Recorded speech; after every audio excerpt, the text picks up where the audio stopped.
Hello दोस्तों, आज की इस वीडियो में हम जानेंगे कि हम किसी भी मुसीबत का सामना कैसे करें।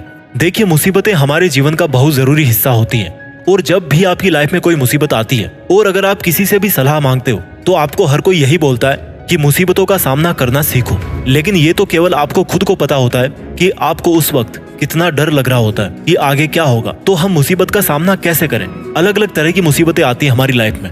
कभी आपकी एग्जाम आ गई और आपको कुछ याद नहीं हो रहा। कभी आप वजन कम करना चाह रहे हो, वजन कम नहीं हो रहा। आप नौकरी की तलाश में हो, नौकरी नहीं मिल रही। आप YouTube चैनल चला रहे हो, बहुत अच्छी वीडियो बना रहे हो, लेकिन उन पे व्यूज नहीं आ रहे। आपको कार खरीदनी है लेकिन पैसों की दिक्कत हो रही है। कहने का मतलब है कि जिंदगी में मुसीबत पे मुसीबत है, हर कदम पर मुसीबत है, हर सांस के साथ मुसीबत है। सुबह उठने के साथ मुसीबत शुरू होती है और रात होने के बाद भी मुसीबतें खत्म नहीं होती। तो अगर आपके सामने किसी भी तरह की मुसीबत आ जाए तो आप उसका मुकाबला कैसे करोगे? मैं आपको सिखाऊंगा इस वीडियो में कि कैसे आप अपनी मुसीबतों के बादशाह बन सकते हैं, उनको हरा करके चैंपियन बन सकते हैं। क्योंकि भाई, जब तक मुसीबत रहेगी तब तक वह आपको नीचे दबाने की कोशिश करती रहेगी। इसलिए आपको उस प्रॉब्लम की छुट्टी करनी है। इस वीडियो में हम 3 स्टेप के बारे में जानेंगे जो कि हमारे जीवन की किसी भी तरह की समस्या से छुटकारा पाने के लिए बहुत जरूरी है। और उन तीनों स्टेप्स को आप फॉलो करके अपने जीवन की किसी भी समस्या को गुड बाय बोल सकते हो।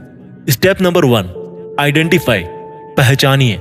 सबसे पहला स्टेप है किसी भी मुसीबत से लड़ने के लिए कि आपको पता तो पड़े कि आप एक्चुअल में मुसीबत में हो भी या नहीं। अब इस बात का क्या मतलब हुआ कि आप एक्चुअल में मुसीबत में हो या नहीं? देखिए, हम इंसान हैं और कुछ समस्याएं हम पैदा होने के समय साथ लेके आते हैं और अपनी मौत के साथ ही वापस लेके जाते हैं। जैसे कि लोगों के ताने।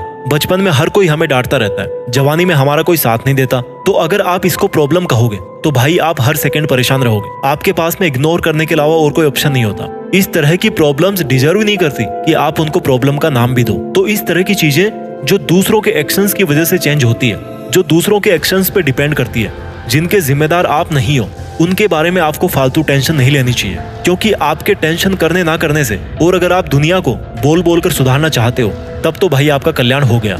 अब लेते हैं एक दूसरा एग्जाम्पल और। अब इसी आइडेंटिफिकेशन के स्टेप नंबर 1 को दूसरे एग्जाम्पल से समझते हैं। आपकी एग्जाम है 2 महीने बाद, बहुत उम्मीद है आपको, लेकिन इसी बीच आपके घर पे कोई कहानी हो गई, कोई बीमार पड़ गया, भगवान ना चाहे कोई एक्सीडेंट हो गया। मान लीजिए आपका एक्सीडेंट हो गया, तो इसको आप अपनी समस्याओं में कंसिडर कर सकते हो।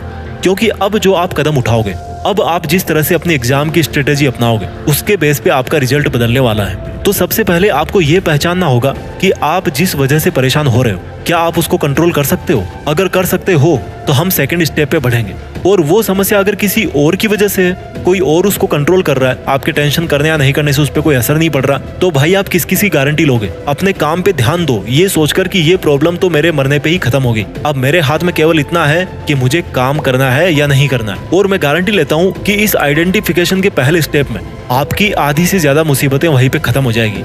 क्योंकि अगर आप ध्यान से सोचोगे तो वो प्रॉब्लम आपके साथ में नहीं है, वो प्रॉब्लम किसी और के साथ है। हाँ, मानता हूँ कि आप उससे अफेक्ट हो रहे हो, बट अफेक्ट होना, this is again your choice. कैसे है आपकी चॉइस? मुझे ये बताओ। कोई अगर आपको बोल रहा है कि तू तो कुएं में गिरने के लायक है, तो क्या आप कभी ऐसा सोचोगे कि यार मैं कूदूं या ना कूदूं? क्या आप उस बात को कंसिडर करोगे?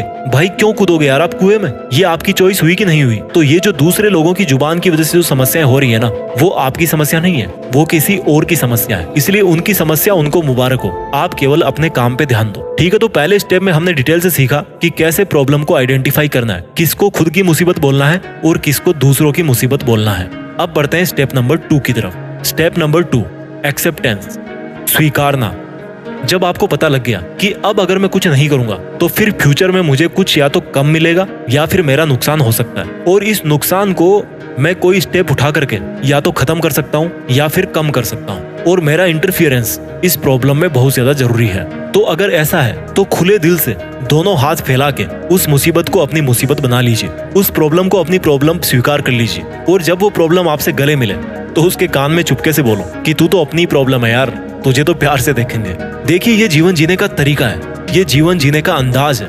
अगर आपके सामने कोई चैलेंज आ रहा है तो आप खुले दिल से मुस्कुरा करके उसको स्वीकार कीजिए। क्योंकि जिस दिन वो मुसीबत आपसे वापस जाएगी, आपसे दूर जाएगी, उस दिन आप अपने आप को आज की तुलना में बहुत ज्यादा बेहतर पाओगे। अगर आपकी लाइफ में कोई मुसीबत आ रही है, आपको टेंशन हो रही है, तो समझ लीजिए वो आपको ग्रो करने का मौका दे रही है। इसलिए उस चुनौती को स्वीकार करें, उसका स्वागत करें कि आजा भाई चुनौती, देखते हैं दोनों मिलके क्या कर सकते हैं। अच्छा है ना, एक से भले दो। पहले मैं अकेला था, अब मेरी मुसीबत भी मेरे साथ में, तो अच्छा है, मन लगा रहेगा। दिक्कत क्या है? दिक्कत उनको हो जो अकेले हैं, जिनकी जिंदगी में आज तक कोई मुसीबत आई नहीं है। मैंने एक जगह पे कहीं पढ़ा था, पहले के जमाने में जो बहुत बड़े ऋषि मुनि हुआ करते थे ना, वो जानबूझ के मुश्किलों में जन्म ही इसलिए लेते थे ताकि वो ये जान सके कि मुसीबतों में जीना कैसा होता है, और वो ये साबित कर सके कि वो वास्तव में महान पर्सनैलिटी है। It was their choice. आज हमारे पास में जब कोई मुसीबत आती है तो it is not our choice, it is our compulsion. हमारी मुसीबत हमारी चॉइस नहीं होती, हमारी मजबूरी बन जाती है। ये वही मुसीबत है जिसको कोई अगर महान इंसान होता तो वो जानबूझ के अपनी जिंदगी में उसको लेना चाहता। क्योंकि देखो,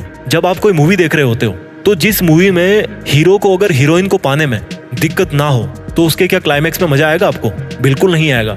sometimes we have the problem and we do not have any other option rather than accepting the challenge. 2 step हमने सीख लिए अभी तक। पहला स्टेप था आइडेंटिफाई कीजिए कि जिसके बारे में आप टेंशन कर रहे हो वो आपकी टेंशन है या किसी और की। और दूसरा स्टेप ये है कि अगर उस मुसीबत को आप अपने एक्शन से बदल सकते हो तो खुल के गले लगाइए उस मुसीबत को। बात करते हैं स्टेप नंबर 3 की। Step number 3, action.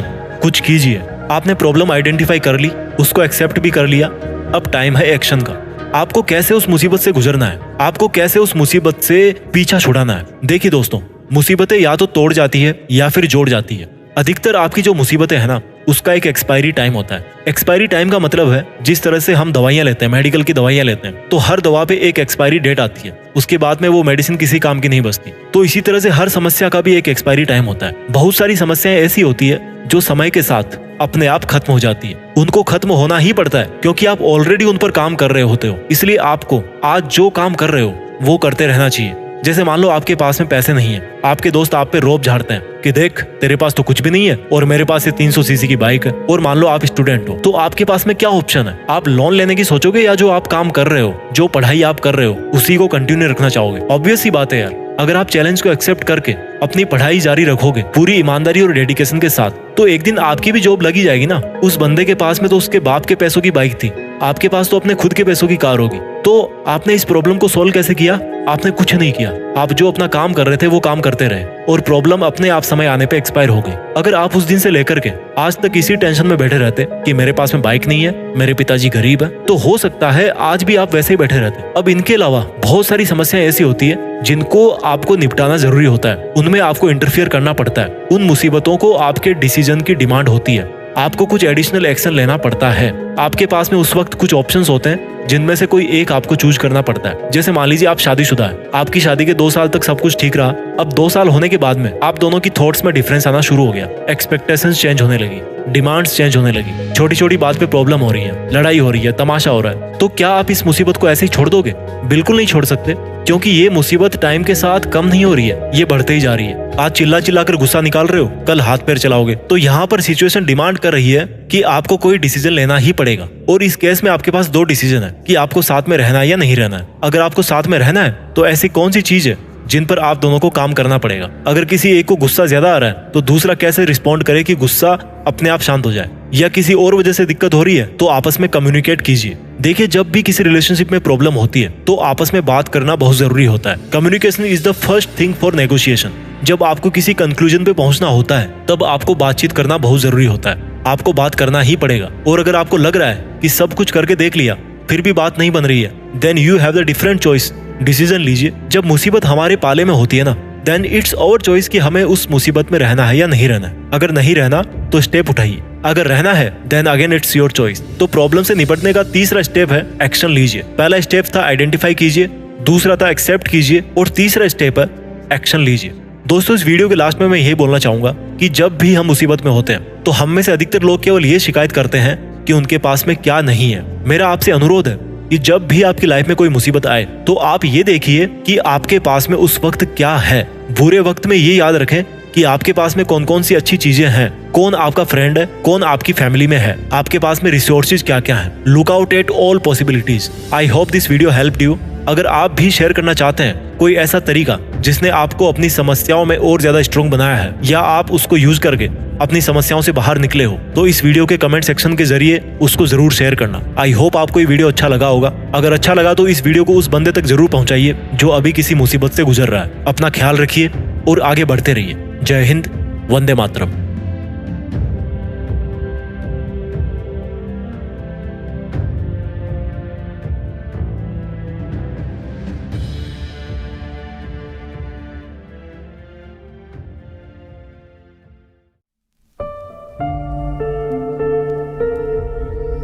जीत फिक्स।